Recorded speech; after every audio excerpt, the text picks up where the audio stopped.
लाख की चूड़ियां। आलम नाम का एक चूड़ियां बनाने वाला आदमी यूपी के बरेली गांव में रहता था। वो और उसकी बीवी लाख की चूड़ियां बनाते थे और वो उनको गांव-गांव में जाकर टोकरे में रखकर बेचता था। आलम के 3 बच्चे थे। चूड़ियां बेचकर जो भी उसकी कमाई होती, वो उनसे अपने परिवार का भरण पोषण करता था। पर गांव में धीरे धीरे शहर से व्यापारी लोग कांच की चूड़ियां लाकर बेचने लगे, जो बहुत सस्ती होती थी। पहले जो लोग शादी ब्याह त्योहारों में आलम से लाख की चूड़ियां खरीदते थे, अब वही लोग शहर से आए व्यापारियों से कांच की चूड़ियां खरीदने लगे। एक दिन आलम की बीवी मीना बोली, क्या जी, आज भी चूड़ियां नहीं बिकी? हम अपने बच्चों को क्या खिलाएंगे? कल के लिए एक दाना नहीं है घर में, ऐसे तो भूखे मर जाएंगे। मैं लोगों के घर में जाकर काम मांग लेती हूँ। आलम बोला, नहीं नहीं, मेरे रहते हुए भूखे रहने की नौबत नहीं आएगी। मैं पास के शहर में जाकर चूड़ियां बेच कर आता हूँ। मीना बोली, क्या जी, इतनी धूप में जाओगे? पैदल जाओगे तो थक जाओगी। आलम बोला, मैं चला जाऊंगा, तुम फिक्र मत करो, बस मेरे लिए 2 रोटी बांध दो। मीना ने 2 रोटी पोटली में बांधकर आलम को दे दी। आलम उन्हें लेकर चूड़ियां बेचने शहर को निकल पड़ा।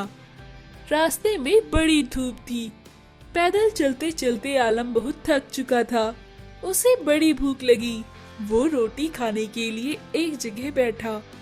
जैसे ही वो रोटी खाने वाला था, तभी एक बुढ़िया वहाँ से गुजरती हुई दिखती है। बुढ़िया बहुत कमजोर थी। आलम उसे देखकर बोला, क्यों माता जी, इतनी धूप में कहाँ जा रही हो? बीमार पड़ जाओगी। बुढ़िया बोली, मेरे बहू बेटों ने मुझे घर से निकाल दिया है। सुबह से घूम रही हूँ, कुछ खाया पिया नहीं है। कोई न कोई ठिकाना मिल ही जाएगा। आलम बोला, अरे माता, सुबह से भूखी हो, ये लो, ये रोटियां खा लो। बुढ़िया ने रोटियां ली और रोटी खाकर बुढ़िया ने एक देवी का रूप धारण कर लिया और बोली, हे वत्स, मैं तुम्हारी दयालुता और त्याग से प्रसन्न हुई। तुम भी भूखे थे, पर तुमने बुढ़िया को खाना दिया।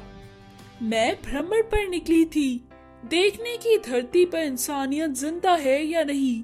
तुम जैसे लोग आज भी हैं, ये देखकर मुझे बड़ी खुशी हुई।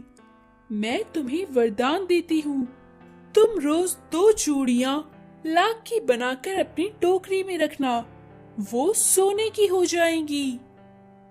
आलम घर गया। मीना बोली, क्यों जी, कोई चूड़ियां नहीं बिकी क्या? आलम ने घर जाकर सारी बात मीना को बताई। फिर आलम ने टोकरी में अपनी 2 चूड़ियां लाख की रखी। उसने देखा वो 2 चूड़ियां सोने की चूड़ियों में बदल गई हैं। फिर उसने मीना को सारी बात समझाई। उन चूड़ियों को बेचकर आलम ने बड़ा घर और दुकान खोल ली और अमीर हो गए। एक दिन बालू सेठ सोचा, ये आलम चूड़ियां बेचकर इतना अमीर कैसे हो गया? देखना पड़ेगा मुझे। बालू सेठ ने आलम और उसकी बीवी को खिड़की से देखा। उसने देखा 2 चूड़ियां किस तरह टोकरी में रखी हुई सोने में बदल जाती हैं।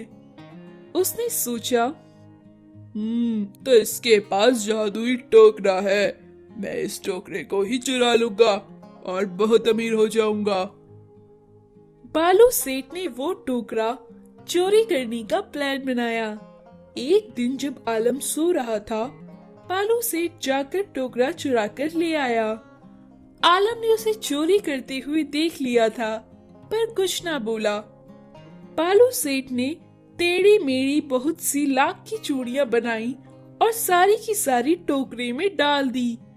वो चूड़ियां कीड़े मकोड़े सांप में बदल गई। बालू सेठ डर के मारे चीखने लगा। चीखते चीखते बेहोश हो गया। वो टोकरा भी वहां से गायब होकर आलम के घर आ गया।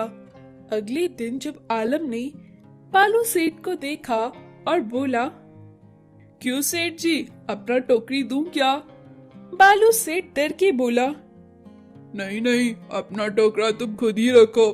ऐसा कहकर वो डर के मारे वहां से भाग गया। मिर्जापुर नामक गांव में केशव नाम का एक गरीब किसान रहता था। केशव का एक बेटा मुरली था। मुरली पढ़ने में बहुत होशियार था। उसने बचपन से ही अपने पिताजी को खेती करते हुए देखा था। उसी गांव में जमींदार था। वो जमींदार काफी क्रूर था। गांव के छोटे किसानों को जमींदार की बात को मानना पड़ता था और उसकी चापलूसी करते रहना पड़ता था ताकि वो हमेशा खुश रहे। अगर जमींदार किसी किसान से नाराज हो जाता या फिर उसे उस किसान की बात पसंद ना आती तो वो किसान के खेतों में पानी को रुकवा देता। वो छोटा किसान कहीं से बीज, खाद जैसी चीजों को नहीं ला पाता था। उस गांव में उस जमींदार का बड़ा रौब चलता था। मुरली ने हमेशा अपने पिताजी केशव को जमींदार के आगे झुकते हुए देखा था। मुरली कहता, मैं एक दिन बड़ा होकर खेती करूंगा और मैं ऐसी खेती करूंगा कि मुझे जमींदार की चापलूसी करने की कोई जरूरत ना पड़े। केशव ने अपने बेटे मुरली को पढ़ने के लिए शहर भेजा। मुरली ने वहाँ एग्रीकल्चर की पढ़ाई करी और सॉफ्टवेयर का काम सीखा।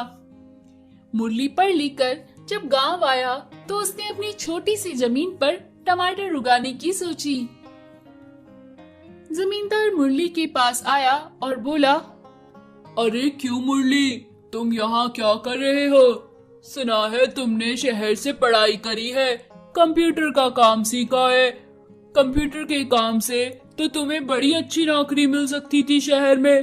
तुम यहाँ आकर खेती क्यों कर रहे हो? मुरली बोला, किसी की कंपनी में नौकरी करने से मुझे उसका नौकर बनकर रहना पड़ेगा। अपनी जमीन पर मैं अपना काम अपने तरीके से शुरू कर सकता हूँ। मुझे किसी की जरूरत नहीं पड़ेगी। बस मुरली का इतना कहना था कि जमींदार चिढ़ गया। जमींदार बोला, अरे ऐसे कैसे तुम्हें किसी की जरूरत नहीं पड़ेगी? आखिर सारे किसानों को मेरी जरूरत पड़ती ही है, तुम्हें भी पड़ेगी। देखता हूँ मेरी जरूरत के बिना तुम इस जमीन पर खेती कैसे करते हो। मुरली बोला, मुझे तुम्हारी भी जरूरत नहीं पड़ेगी और मैं फिर खेती करूं या नौकरी, तुम्हें उससे क्या। साहूकार वहां से चला गया। साहूकार ने अपने नौकर से बोला, देखो ध्यान रहे, इसके खेत में पानी नहीं पहुंचना चाहिए। मैं भी देखता हूँ बिना पानी के ये टमाटर कैसे उगाता है। मुरली के खेत का पानी बंद कर दिया गया। मुरली इस बात से काफी परेशान था, लेकिन वो इस बात से अनजान नहीं था कि अगर वो जमींदार से पंगा लेगा तो उसे कुछ न कुछ खामियाजा तो भुगतना ही पड़ेगा। मुरली ने प्लास्टिक की बोतलें इकट्ठा करना शुरू किया। जमींदार ये देखकर बोला, अरे ये क्या मुरली, खेतों में पानी अब इन प्लास्टिक की बोतलों से दोगे? अगर पानी नहीं आ रहा था खेतों में तो मुझसे कह देते, मैं मान जाता और तुम्हारे खेतों में पानी पहुंचवा देता। मुरली बोला, मैंने कहा था ना कि मुझे किसी की जरूरत नहीं होगी और मुझे किसी के आगे गिड़गिड़ाने का शौक नहीं। जमींदार वहां से चला गया और बोला, मैं भी देखता हूँ कैसे खेती करता है। मुरली ने ड्रिप इरिगेशन के थ्रू अपने प्लांट्स में पानी देना शुरू किया और उसके खेतों में जल्दी टमाटर की फसल हुई। ये देखकर जमींदार काफी चिढ़ गया और गांव वाले मुरली से काफी खुश हुए। गांव वाले बोले, अरे वाह मुरली, तुमने तो कमाल कर दिया, वरना जमींदार से पंगा लेने के बाद कोई भी अपने खेत में फसल नहीं उगा पाता था, लेकिन तुमने तो उससे पंगा भी लिया और अपने खेतों में फसल भी लहराई। इतने कम पानी में आखिर तुमने ये फसल कैसे उगाई? मुरली ने गांव के सभी लोगों को ड्रिप इरिगेशन मेथड सिखाया। अब सभी लोग मुरली से खुश थे। उन्हें खेती के लिए कभी भी सहायता की जरूरत होती तो वो मुरली के पास आते। अब जमींदार की चापलूसी किसी को भी नहीं करनी पड़ती थी।